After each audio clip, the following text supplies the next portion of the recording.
Welcome to Headstones and Microphones, where we use AI to step into the past through a researched first-person simulation of history's most interesting people. I am your host, Calvin. While we've added some creative storytelling, our goal is to inspire your own study of these fascinating lives. Now, let's meet our guest. For those who may somehow not know who you are you? I am Toni Morrison. I spent my life as a writer, an editor, and a teacher, trying to capture the truth and the complexity of the African American experience in my novels. I am a storyteller at heart, someone who believes that language is the most powerful tool we have to understand ourselves and our history. When and where were you born? I was born on February 18, 1931, in the small industrial town of Lorain, Ohio. What was your given name at birth? My given name was Chloe Ardelia Wofford. Is there a story behind your birth name? It's a name that feels very rooted in my family's history, but I eventually adopted the name Toni during my time at Howard University. My peers found Chloe difficult to pronounce, so I began going by Toni, which was inspired by my Catholic confirmation name, Anthony. It stuck, and it became the name the world knows me by. What was your hometown like growing up? Lorain was an industrial place, a steel town on the banks of Lake Erie. It was a melting pot, really. My parents, who came from sharecropping families in Alabama, settled there to escape the South. It was a place where, despite the economic hardships we sometimes faced, the library was a sanctuary. It was my window to the world. What was your family life like? My parents, Ramat and George, were very invested in my development. They were fierce believers in the power of reading. Even when we moved from apartment to apartment because of money, books were our constant. We were a family that valued stories, music, and the history passed down through oral tradition. It was a home filled with that kind of vital, necessary knowledge. What kind of kid were you? I was an observant child, perhaps a bit quiet, always with my nose in a book. I was deeply curious about the world around me, and I had a vivid imagination that was fueled by the ghost stories and folk tales my family told. What were your biggest fears growing up? Like many, I feared the unknown. But mostly, I think I feared a life without meaning, the idea of being silenced or having my story go untold. What did you dream of becoming as a child? I didn't have one specific title in mind. I think I just dreamed of a life where I could understand the world, a life of intellectual pursuit. I loved words, and I loved the way they could create entire worlds. What were some of your favorite activities in school? Anything that involved literature or drama. I was involved in the Howard University Players later on, which was a thrill. I loved exploring characters, trying to step into someone else's shoes and understand their motivations. What was your first job? I worked in homes after school when I was in high school. It was hard work, but it taught me a great deal about the world, about labor, and about the quiet lives people lead behind closed doors. Was there a moment where you realized you were different from everyone else? I think I realized early on that I saw things through the lens of stories. Where others saw a simple event, I saw a narrative, the layers underneath, the history, the emotional resonance. That way of perceiving the world was both a gift and, at times, a burden. What's a decision that changed everything for you, but felt small at the time? Deciding to start writing before my children woke up in the morning. It felt like just a practical necessity, writing in the margins of a busy single mother life, but it turned into a ritual that birthed my career. What was your biggest break? Publishing The Bluest Eye in 1970 was the true beginning, but I suppose working as an editor at Random House was a profound break in its own way.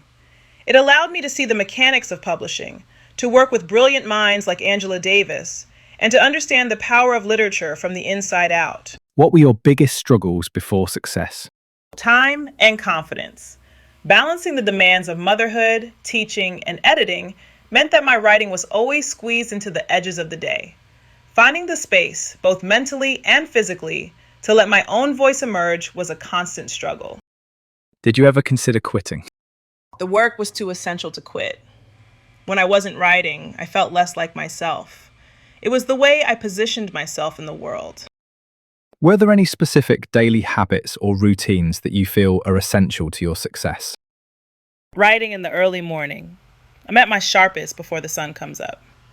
I need the silence, the dark, and the coffee. Everything is clearer before the world starts its noise. What job would you have had if fame never happened? I would have continued teaching or editing. I love the collaborative nature of editing. Helping someone else realize their vision is almost as fulfilling as realizing your own. What was your life like before fame? It was full of the same daily rhythms most people have: laundry, cooking, working, raising children. It was a life of quiet striving, very much grounded in the reality of being a working woman. How did relationships change after success? Success adds a layer of complexity to everything. People often see the public figure rather than the person, which can be isolating. But the relationships that mattered, with my sons, with my closest friends, remained the bedrock. Did fame bring happiness? Fame is not happiness. It's a circumstance, a result of work. Happiness for me was always found in the work itself, in that moment where a sentence finally lands exactly where it should. What was the downside of becoming famous? The loss of anonymity. Being viewed as a quote unquote symbol or a quote unquote conscience rather than just a writer. People often wanted me to be an expert on everything, when really, I just wanted to be an expert on my own imagination. What misconceptions did people have about you? That my life was a straight, easy journey to the podium. People would look at my career and assume there was some grand, calculated path, when it was actually a series of turns, failures, and persistence. What was your darkest moment? I think the most difficult times were the periods of internal struggle.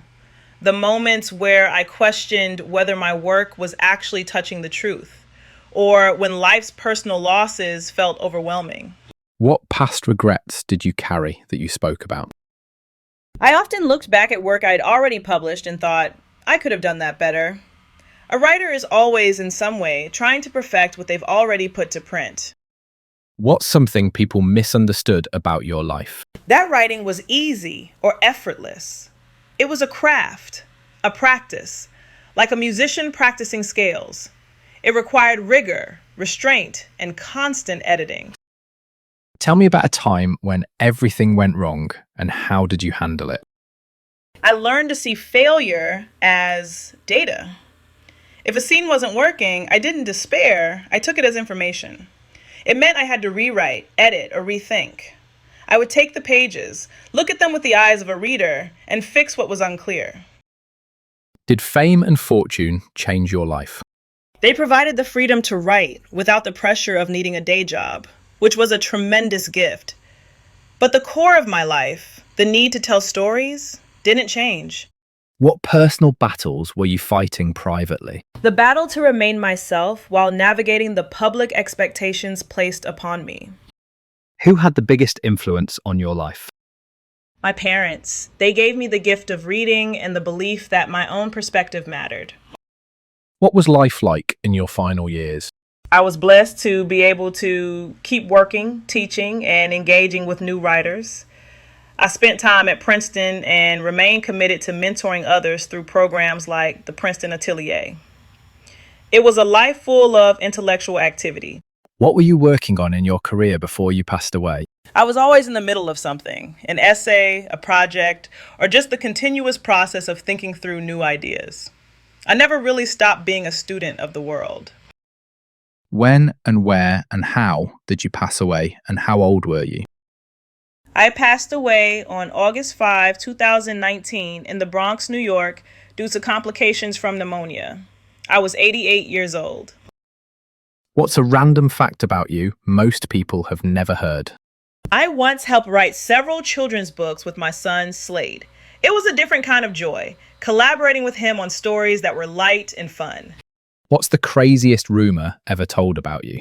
People often treat the literary superstar as a character in their own play. I remember being asked once about my journey, as if I had walked from rural Ohio to perform on a reality TV show. It was laughable. What was your most unique habit? Getting up in the dark. It became a sacred, necessary time for me. The world was quiet, and my mind was clearest before the sun rose. What was your favorite food? I had many appetites, but I always appreciated a simple, good meal. Food, like language, connects us to our history and our roots. Did you have a favorite restaurant? I preferred places where the conversation was as good as the food. What was your favorite book? It's impossible to choose one. I was always drawn to books that challenged me, that pushed the boundaries of what literature could do. Did you have any known rivalries? Not in the way people imagine. I focused on my own work and the tradition I was writing within. I didn't have time for anything else. Tell us a story nobody talks about. Perhaps how much I learned from my students. People often think the teacher is the only one doing the imparting, but I found that being in a room with young writers, hearing their fresh perspectives, was deeply energizing for my own work. What's your funniest behind-the-scenes moment? There were many moments of laughter with my editors and colleagues. We took the work seriously, but we didn't take ourselves too seriously. Did you ever prank someone? I preferred to keep my humor in the pages. What was the most outlandish purchase you made? I don't recall anything particularly outlandish, but I always found books to be a worthwhile investment. What advice would you give people chasing success? Don't write what you know. Write what you want to read. Don't be afraid to imagine lives completely different from your own. And know when you are your best creatively, and protect that time fiercely. Most importantly, learn how to read your own work with the critical eye of a stranger. Before we sign off, is there anything else you'd like to share with the listeners? Just that stories are how we stay human. Whether you're writing them or reading them, they are the way we understand our place in the world. Thank you for listening, Calvin. It has been a pleasure to reflect on these things with you. Thank you, Toni, for sharing your wisdom and your stories with us today. It's been an incredible honor to have a legend like you on the show. And that wraps up another conversation from Beyond the Grave. Thanks for joining us on the Headstones and Microphones podcast. Remember, legends may die, but their stories never do. Please help spread the word by sharing and following the pod.